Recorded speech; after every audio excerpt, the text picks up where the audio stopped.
As-Saghir karya Imam As-Suyuti rahimahullah ta'ala yang sudah kita bahas sampai pada huruf alif, yang masih pada huruf alif. Pada hadis 2691 faqala al-muallif rahimahullah ta'ala wa nafa'ana bihi wa bi ulumihi fid dharain amin. Qala Rasulullah sallallahu alaihi wasallam, saya ini adalah awal pertama man orang yang tansyaqqu terbelah al-ardu bumi an darinya. Maksudnya yang pertama kali bangkit dari kubur. Dan ini merupakan khususiyah bagi Rasulullah sallallahu alaihi wasallam.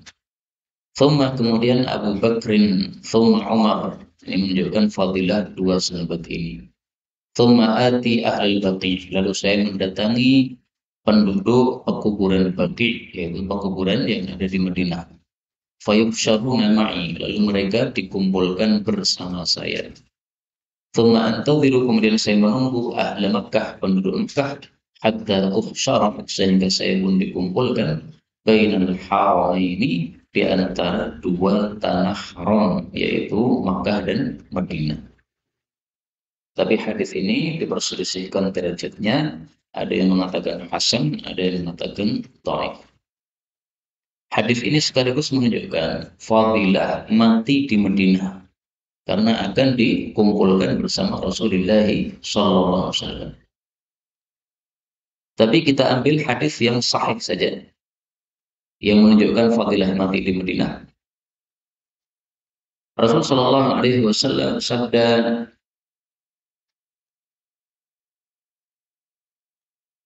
man istata'a, barang siapa yang mampu ayyamuta, untuk mati bil Madinah, di kota Madinah, falyamut biha, maka hendaklah mati di kota Madinah.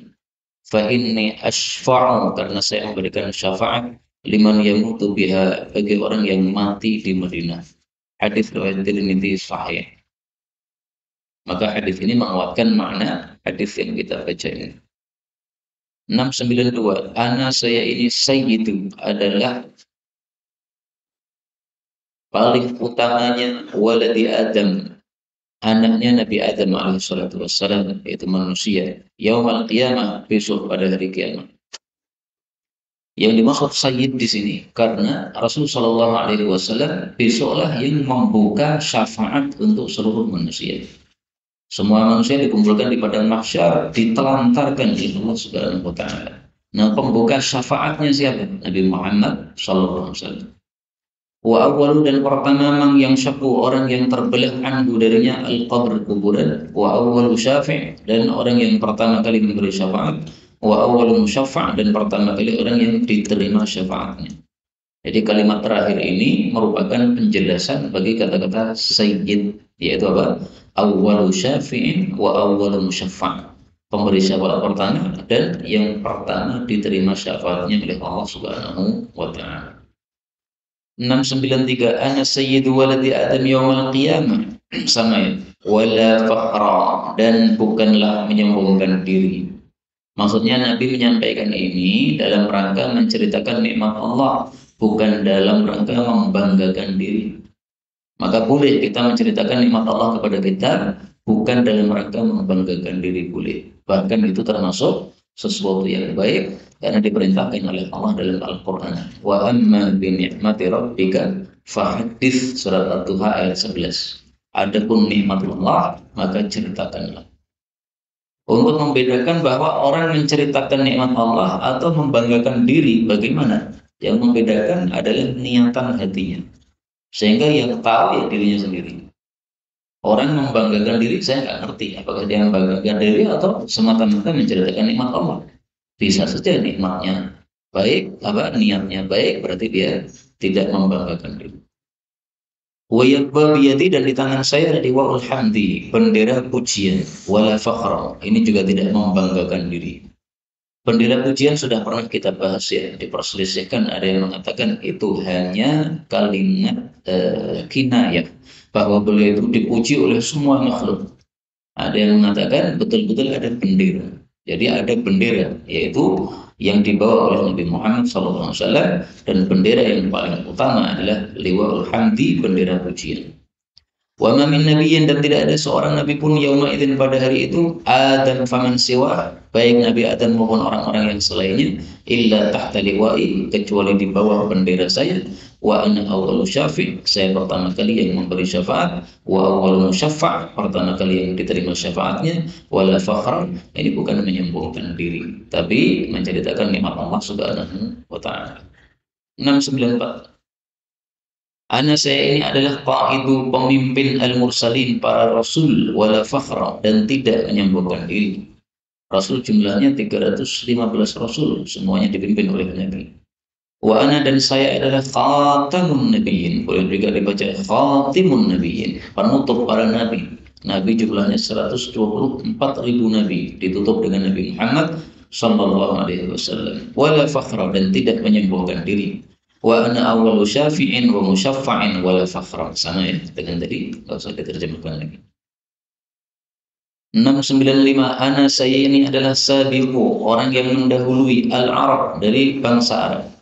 Wa Suhaibun, adapun Suhaib Ar-Rumi, sahabat Nabi, sabiqur Rum, orang yang mendahului di antara orang-orang Romawi. Wa Salman, adapun Salman Al-Farisi, sabiqul Furs, adalah orang yang mendahului dari kalangan orang-orang Persia. Wa Bilalun, adapun Bilal bin Rabah, sabiqul Habash, adalah orang yang mendahului dari kalangan orang-orang Habasyah. Hadis ini derajatnya juga diperselisihkan ulama. Kata Syekh Al-Bani dhaif. Yang dimaksud mendahului adalah mendahului masuk surga. Jadi pertama kali masuk surga dari orang Arab siapa? Nabi Muhammad SAW. Dari Romawi siapa? Suhaib Ar-Rumi. Dari Persia siapa? Salman Al-Farisi. Dari Bilal siapa? Bilal bin Rabah. Apa dari Ethiopia, Habasyah, Bilal bin Rabah.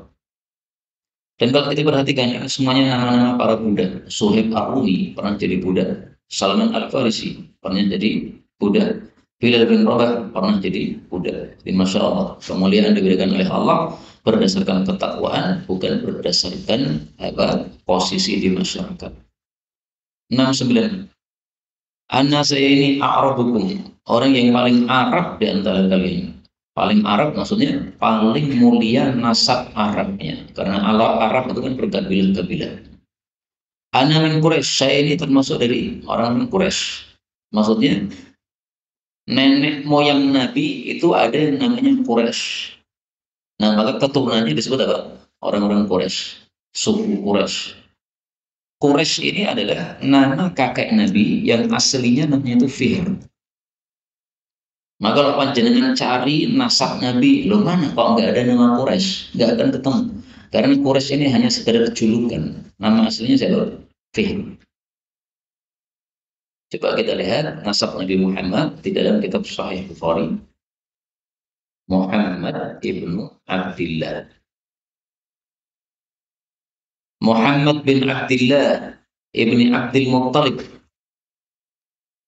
ibni Hashim.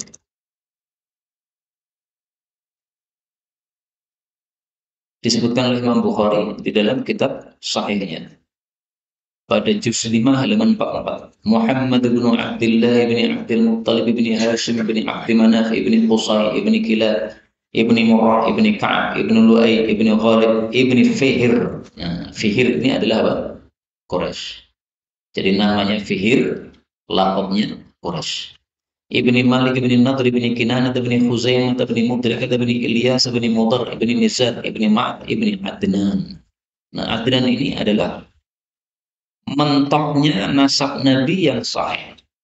Adapun setelah Adnan sampai kepada Nabi Ismail, itu ada 30 bapak, 30 nasab, itu tidak diketahui kesahihannya, urutannya siapa-siapa namanya.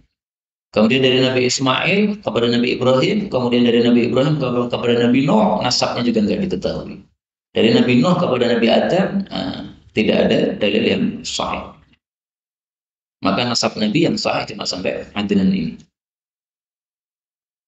Beliau mengatakan lisani, bahasa saya adalah lisan Bani Sa'd bin Bakar. Bahasanya Bani Sa'd bin Bakar, satu kabilah Arab yang terkenal bahasanya sangat-sangat fasih. Siapa sih Bani Sa'ad bin Bakar?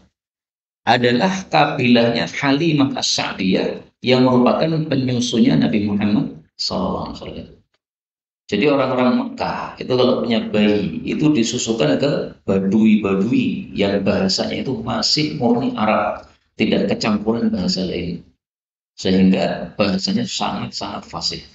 Maka anak kecil ketika masih kecil ini mendengar bahasa pertama kali fasih, maka nanti ketika dewasa bahasanya masih fasih tersebut. Karena masa anak-anak ini adalah masa keemasan katanya. Ini sampai 6 tahun katanya. Nah, itu apa yang dia dengar, apa yang dia lihat, apa yang dia alami, ini akan berpengaruh sekali terhadap kondisinya setelah itu. Nabi Muhammad disusukan pada Halimah Sa'diyah, pada Bani Sa'ad bin Bakar, sehingga bahasa beliau paling fasih. Tapi hadis ini kata Syekh Albani derajatnya palsu. 2697, ana saya adalah Rasulu, utusan, man, orang yang adraktu, aku masih berjumpa dengannya hayyan, dalam keadaan hidup.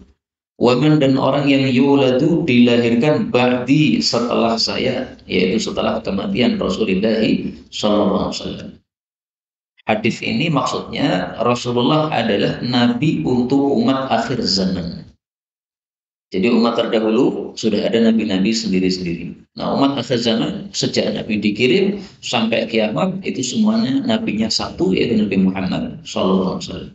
Sehingga Nabi Muhammad adalah nabi terakhir sebagaimana disebutkan dalam hadis yang sudah kita baca tadi.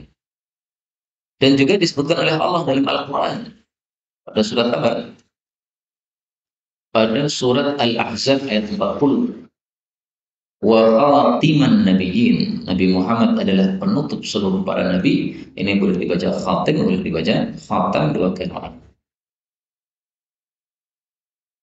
698. Ana saya ini adalah awalu, yang pertama kali, man, orang yang yaduku, mengetuk babal jannah, pintu surga. Berarti surga itu punya apa? Pintu.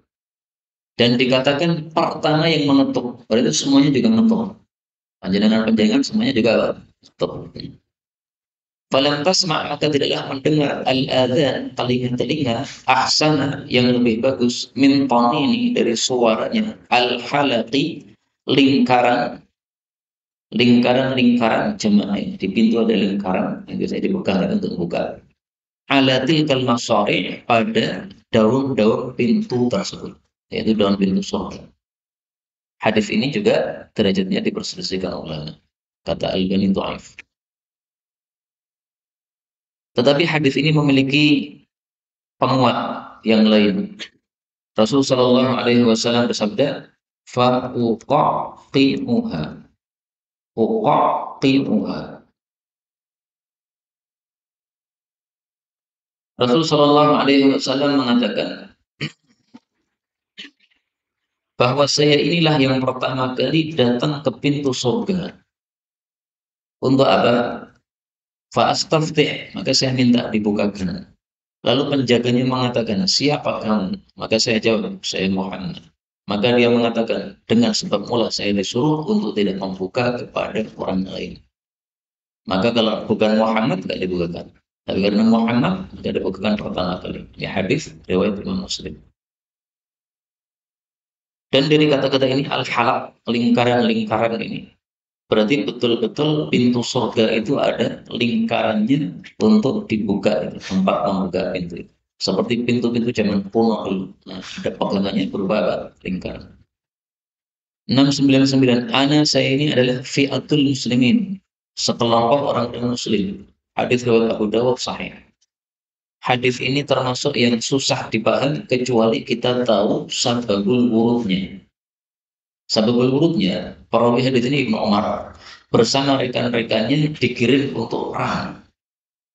Ternyata dia hampir mengalami kekalahan. Akhirnya dia pun lari balik ke Madinah. Maka sudah sampai di Madinah, mereka kemudian nyesel. Kenapa ya kita ini dikirim oleh Nabi untuk perang, lari balik? Ya mestinya kita bela nyawa kita sampai darah penghabisan gitu. Akhirnya mereka menyesal. Maka mereka sepakat, udah kita ketemu Nabi saja, minta maaf. Kalau masih diterima tobat kita, ya kita tetap tinggal di Madinah. Kalau tobat nggak diterima, kita akan pergi kemana nggak ngerti. Akhirnya mereka datang kepada Nabi SAW. Mereka mengatakan, ya Rasulullah, kami orang-orang yang lari dari perang. Maka beliau mengatakan, bal antumul akabun. Bahkan kalian itu bukan orang-orang yang lari dari perang, tetapi orang-orang yang kembali untuk gabung kepada sekelompok yang lebih besar. Kalian akan balik perang lagi. Nah, maka maksudnya mereka tidak tercela karena memang kondisinya yang mengharuskan hal tersebut dan mereka sudah tobat kepada Allah Subhanahu wa taala. Maka hadis ini menjelaskan kalam Allah yang disebutkan dalam Al-Qur'an pada surat Al-Anfal ayat 16. Allah mengatakan, "Fala tuwalluhumul adbar." Kalau perang jangan lari ke belakang. Wa may yuwallihim yawma idzin dubura. Siapa yang lari ke belakang kecuali ada dua pengecualian.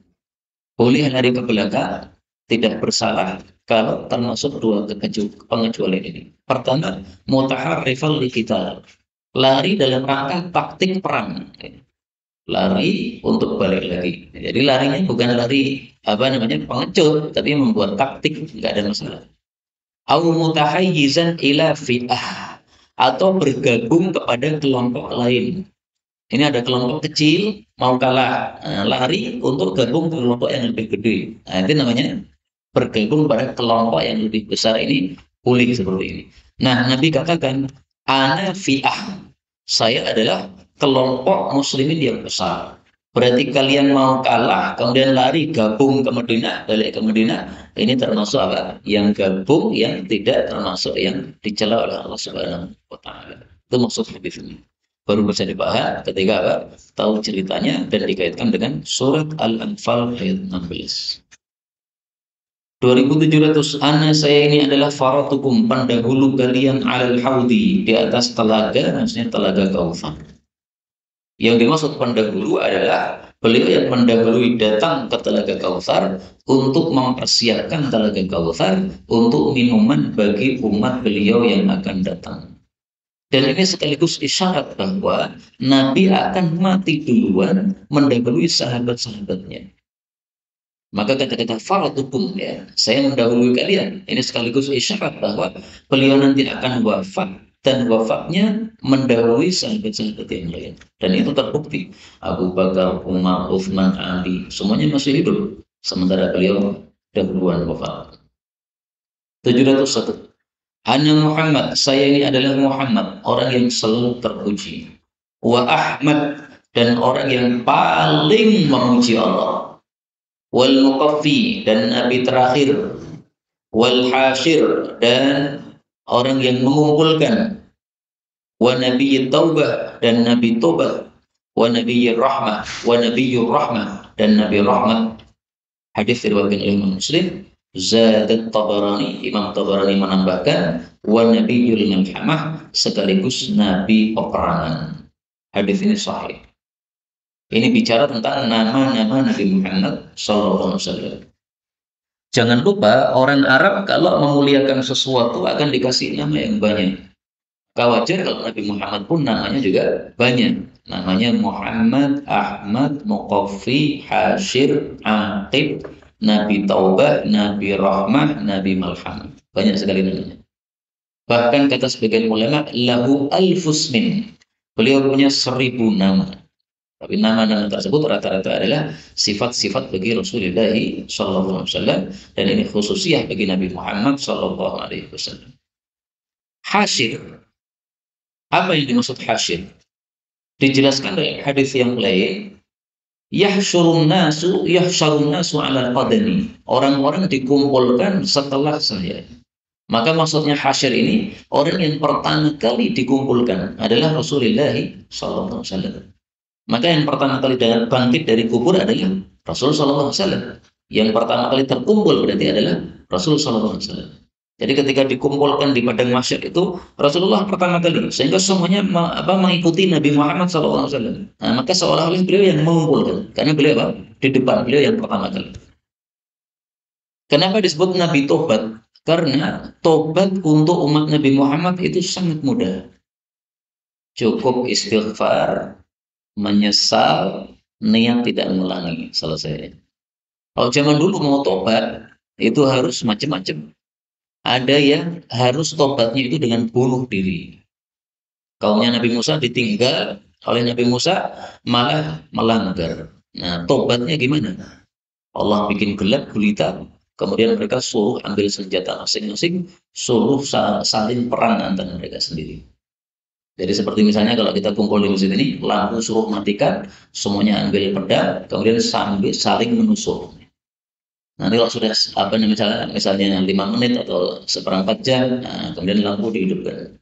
Udah, yang mati-mati, yang hidup-hidup, semuanya udah diterima tobat. Coba kalau kita tobat terus begitu gimana, Pak? Mati terus setiap hari kita. Karena setiap hari kita melakukan apa? Dosa-dosa. Maka tobat untuk Nabi Muhammad, umat Nabi Muhammad itu sangat mudah. Kemudian Nabi Muhammad adalah Nabi Rahmat, tapi sekaligus Nabi Perang. Loh ini kok seperti nggak nyambung. Perang itu kan berarti kengerian, tapi Rahmat adalah kelunahan. Ini gimana? Para ulama katakan, Nabi Muhammad adalah orang yang sangat suka terhadap perang, jihad fisabilillah, tapi jihadnya dalam rangka untuk memasukkan orang ke dalam surga, bukan untuk haus darah. Maka beliau kalau mau jihad itu tidak langsung ambil pedang, enggak. Tapi beliau tawarkan dulu, kamu masuk Islam. Kalau masuk Islam, jadi saudara kami, sama-sama masuk surga. Kalau tidak mau masuk Islam, kalau mereka adalah ahli kitab, Yahudi Nasrani, maka disuruh untuk bayar pajak. Baik, kamu masih kafir nggak apa-apa, tapi bayar pajak setiap tahun kepada kami. Kalau masih tidak mau, baru angkat pedang perang. Jadi perangnya nomor 3. 1, dakwah Islam. 2, tawaran pajak. 3, berbawa perang. Nah, maka perangnya semata-mata untuk rahmat, untuk kasih sayang, supaya mereka masuk surga bersama-sama. Nah, maka ini tidak bertentangan. 702, Ana Muhammad wa Ahmad, Ana Rasulur Rahmah. Saya adalah Rasul kasih sayang. Ana Rasulul Malhamah. Saya adalah Rasul peperangan. Ana Al-Muqaffi. Saya Nabi terakhir. Wal Hashir, dan pengumpul. Maksudnya orang yang pertama kali dikumpulkan oleh Allah. Bu'ithu bil jihad, aku diutus oleh Allah untuk jihad, walam ub'ats bizira', dan tidak diutus untuk apa? Bertanam atau bertani. Hadis ini derajatnya juga diperselisihkan oleh para ulama. Ada yang mengatakan dhaif karena hadisnya mursal. Tapi isinya tidak salah. Rasulullah diutus dengan jihad, betul. Sebagaimana disebutkan dalam hadis yang lain. Rasulullah Shallallahu Alaihi Wasallam mengatakan, "Bu'ithtu bis-sayfi." Aku diutus oleh Allah Subhanahu Wa Taala dengan pedang. Baina yaday sa'ah, menjelang hari kiamat. Hatta yu'badallah Ta'ala, supaya Allah disembah sendiri. La syarikalah, tidak ada sekutu baginya. Ini hadis riwayat Imam Ahmad sahih. Maka hadis ini menguatkan kalimat hadis yang kita bacain. Jadi bisa dikatakan hadis ini apa? Sahihul makna, sahih maknanya karena dikuatkan oleh hadis yang semakna dengannya. Kemudian 2703, ana saya ini adalah dakwah Ibrahim, doanya Nabi Ibrahim. Artinya hasil dari doa Nabi Ibrahim. Apa doa Nabi Ibrahim? Nabi Ibrahim mengatakan, Rabbi ja'alni muqimas salati wa min dhurriyyati rabbana wa taqabbal du'a. Kemudian berdoa juga ya,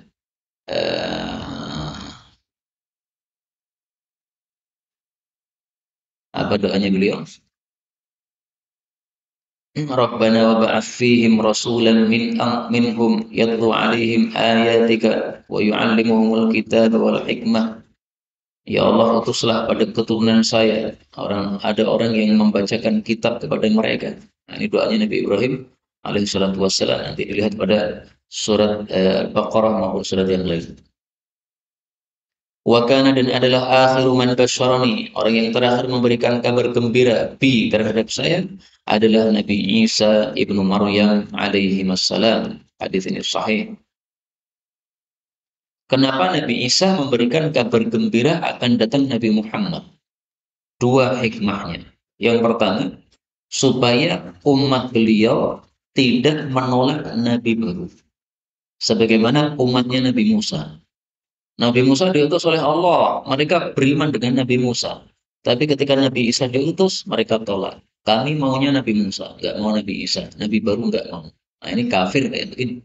Nah, maka supaya tidak terjadi seperti itu, Nabi Isa sudah beritahukan. Besok ada Nabi lagi namanya Muhammad. Kalau saya sudah mati, ikuti Nabi Muhammad. Tapi faktanya sama dengan pengikut Nabi Musa. Maka orang-orang Kristen itu tidak mau mengikuti Nabi Muhammad, berarti tidak mengikuti pesan Nabi mereka, yaitu Nabi Isa alaihissalatu wassalam. Mereka durhaka kepada pesan Nabi Isa alaihissalatu wassalam. Ini hikmah pertama. Hikmah kedua, Nabi Isa memberitahukan adanya Nabi Muhammad supaya menjadi mukjizat untuk diri beliau sendiri. Beliau mengatakan besok akan ada Nabi namanya Muhammad, tuh betul kan? Ada Nabi namanya Muhammad. Nah, ini berarti bukti bahwa beliau seorang Nabi, betul-betul Nabi, karena buktinya sesuai dengan apa yang dikatakan oleh beliau.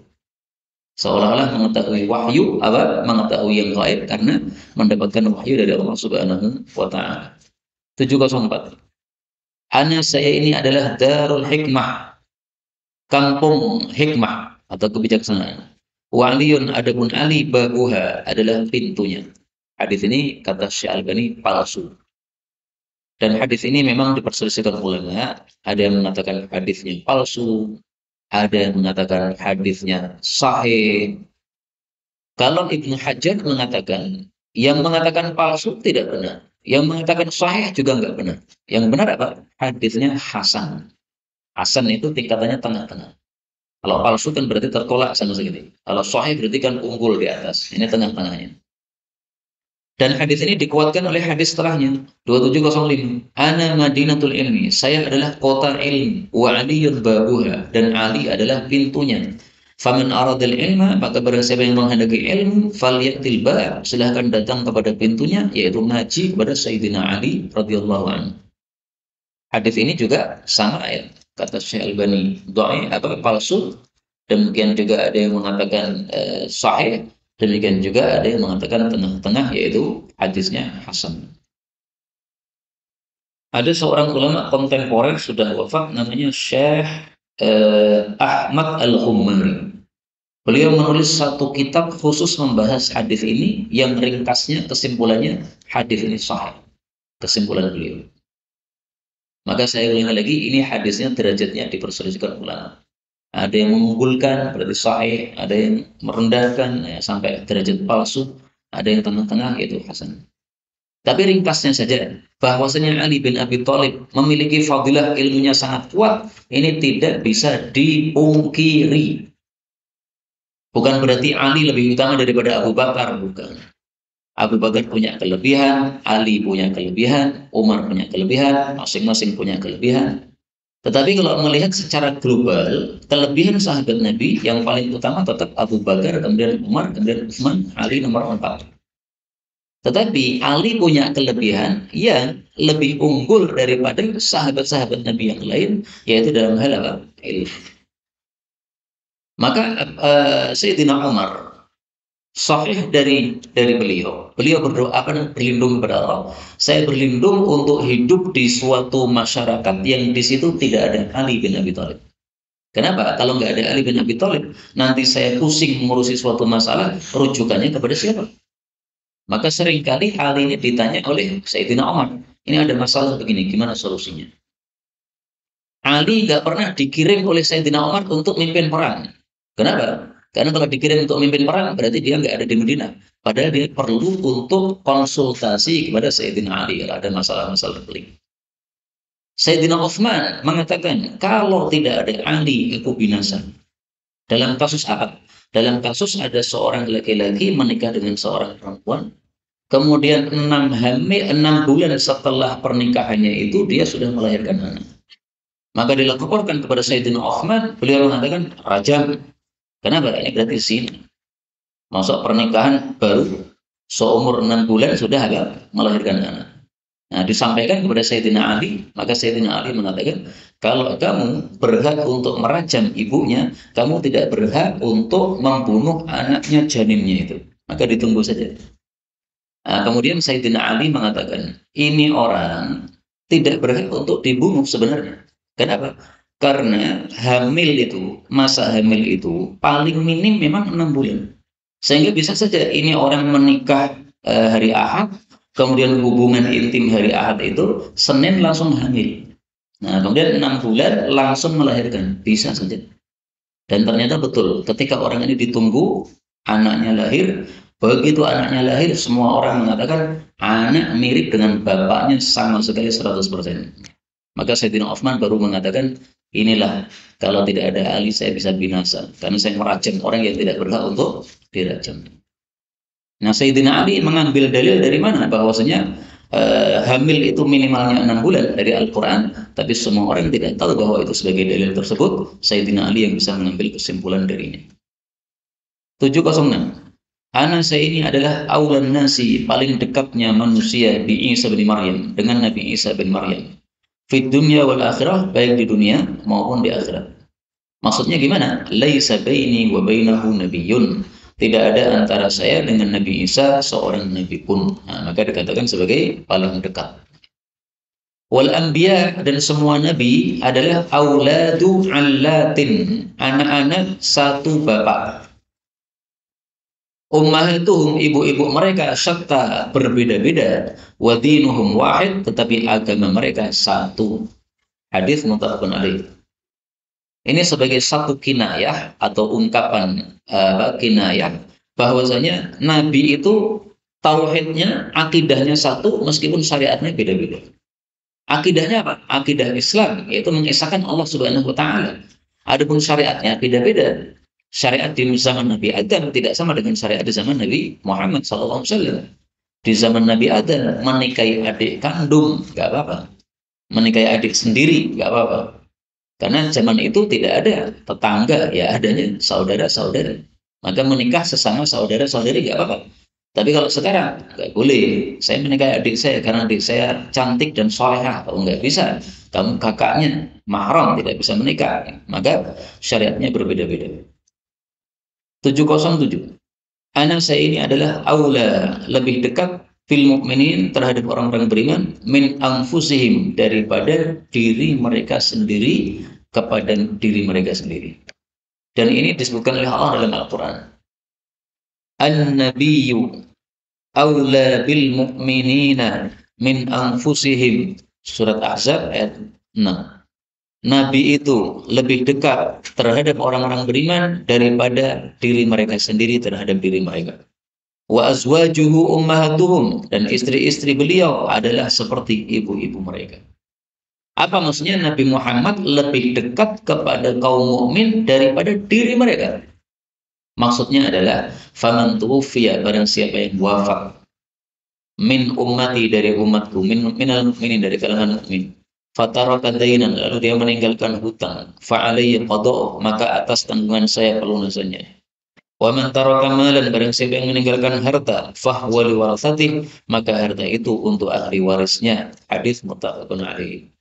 Jadi maksudnya, kalau ada umat Islam mati meninggalkan hutang, tidak ada warisan untuk melunasinya.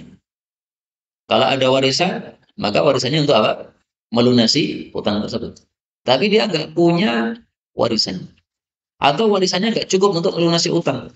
Warisannya 1 miliar, utangnya 2 miliar. Nah, kurangannya ini siapa yang nanggung?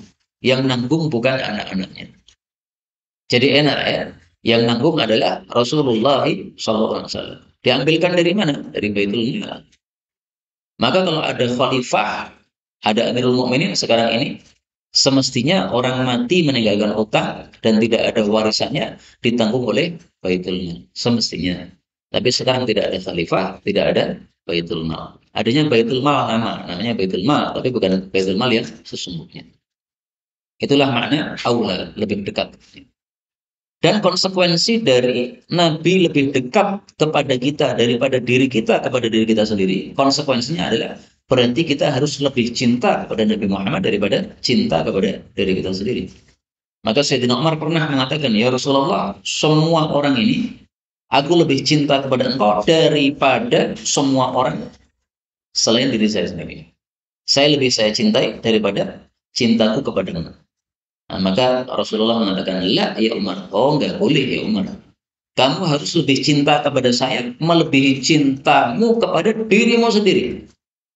Maka Sayyidina Umar kemudian mengatakan, baik ya Rasulullah, mulai sekarang engkau lebih saya cintai daripada diri saya sendiri. Maka beliau mengatakan, al-an ya Umar. Nah, sekarang iman sudah sempurna dari Umar. Maka wajib cinta kepada Nabi melebihi apa? Cinta kepada diri sendiri. Prakteknya gimana? Menuruti perintah Nabi daripada menuruti nafsu kita.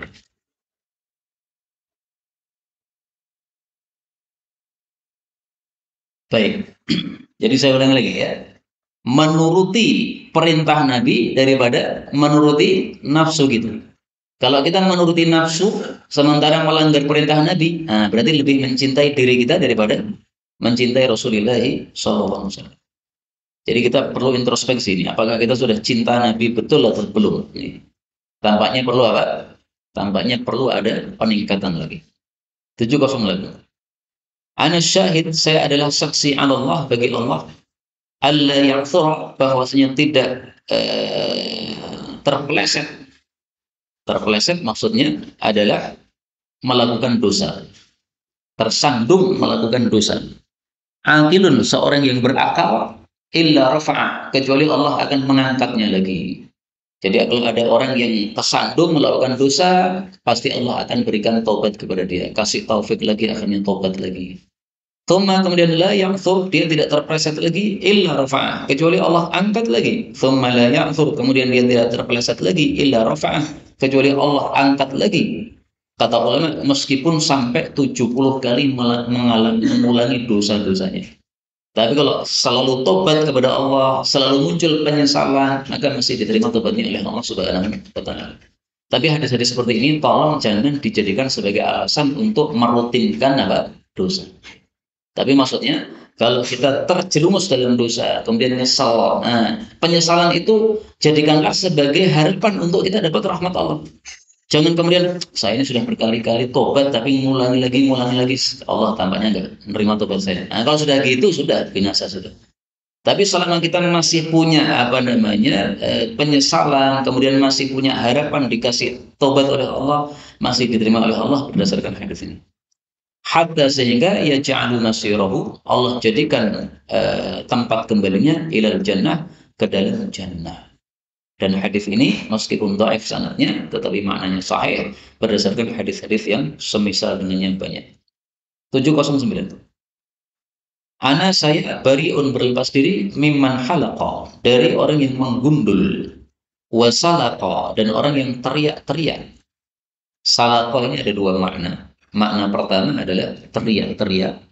Makna kedua adalah memukul wajah sendiri pada saat terkena musibah, atau menampar pipi sendiri pada saat terkena musibah. Wa kharaqa, dan orang yang merobek, yaitu merobek bajunya pada saat terkena musibah.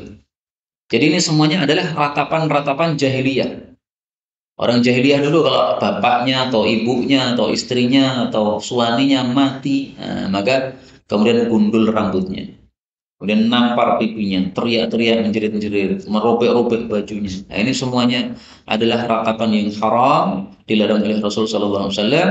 Maka beliau berlepas diri dari perbuatan tersebut. Bolehnya apa? Bolehnya cuma menangis atau meneteskan air mata dengan suara yang normal. Namanya nangis kan ada suaranya, tahu kan? Nangis itu kan tiga ya, yang apa? Bekerja. Satu, matanya melelehkan air, itu nangis namanya. Dua, ada suaranya dari mulut. Tiga, hatinya susah, itu orang nangis seperti itu. Mata, mulut, sama hati. Tapi mulut harus normal, suara nangis normal. Kalau teriak-teriak sampai tetangga luar rumah semuanya dengar, ya itulah yang disebut apa? Merata. Itu yang dilarang. Makanya Rasulullah mengatakan Allah merahmati dengan sebab ini atau menyiksa dengan sebab ini. Artinya kalau ini mulutnya teriak-teriak, disiksa oleh Allah. Tetapi kalau mulutnya tetap ngomong yang baik-baik, innalillahi wa inna ilaihi rajiun, meskipun nangis gak ada masalah, masih dimaafkan oleh Allah Subhanahu wa Ta'ala. Hadis terakhir 2710. Ana saya wa kafirul yatim, dengan orang yang mengkafil anak yatim atau mengurusi anak yatim, fil jannah, berada di dalam jannah, hakadha, seperti ini. Seperti ini, beliau sambil menunjuk dua jarinya ini, jari telunjuk sama jari tengah, sambil direnggangkan sedikit ini. Nah, ketika Nabi merenggangkan begini, ini menunjukkan bahwa bukan betul-betul satu derajat dengan Nabi. Kalau satu derajat ya didempetkan gini, tapi beliau renggangkan. Jadi meskipun derajatnya tinggi, orang yang mengurusi anak yatim ini, tapi tidak betul-betul selevel dengan Rasulullah Sallallahu Alaihi Wasallam karena direndahkan oleh Nabi Sallallahu Alaihi Wasallam. Karena itu, kalau ada kesempatan untuk mengkafil anak yatim, maka hendaklah kita melakukannya karena menyebabkan derajat yang tinggi di hadapan Rasul Sallallahu Alaihi Wasallam. Mengkafil itu maksudnya apa? Ya mengurusi atau menjadi bapaknya, menggantikan posisi bapaknya, baik dengan uangnya si yatim sendiri atau dengan uang kita.